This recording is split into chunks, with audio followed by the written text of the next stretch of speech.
So, Brent, what happened with Sennett next? He eventually became disgruntled with the Triangle Company.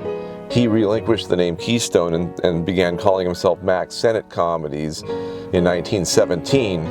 Keystones were still produced for another year, but it turned out that without Mack Sennett behind them, they didn't have the same quality and they sort of petered out, whereas Mack Sennett Comedies, remaining at his same studio, remained hugely popular.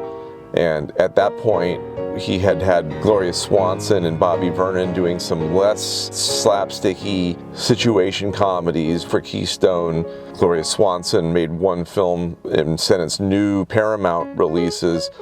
Then she went on to fame with Cecil B. DeMille.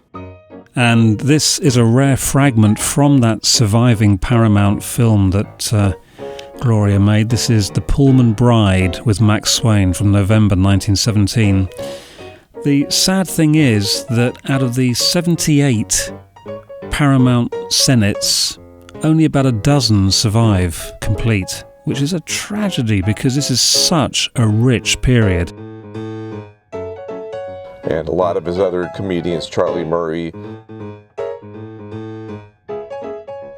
Louise Fazenda,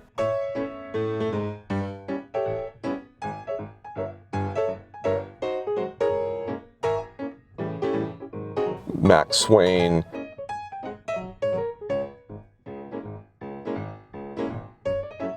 Ben Turpin, who had joined him, all were making films for the Paramount, famous Players Lasky, between 1917 and 1921. So Sennett, after his romance with Mabel Normand, whatever really happened with that, he started producing the Mabel Normand Feature Film Company. And later on, Sennett would make Mickey with Mabel Normand, and he would make a handful of feature films throughout his career, still always producing shorts as his main bread and butter, but turning out films, Yankee Doodle in Berlin, Small Town Idol, on into the 1920s. This is from A Small Town Idol and features an early appearance from Raymond Navarro. He obviously went to acting school. These comedies were still having a large budget and featured the Mack Sennett bathing beauties, who had become ever more popular as he promoted them with postcards and other photos. And it really, at the time that the moralities of bathing wear, they were very risque for the times, the clothes that they would wear, the suits, and just in general, sort of paved the way to the Roaring Twenties with the attitudes of the bathing girls. From the ranks of the bathing girls came stars whose names will never fade from the Movie Hall of Fame and the hearts of their audiences.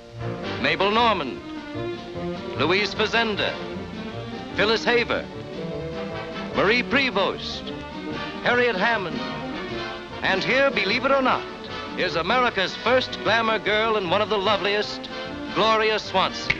Yes, the lady on the left. Her chum is Polly Moran. And some others that came in that era, but that became a large part of the films he was doing.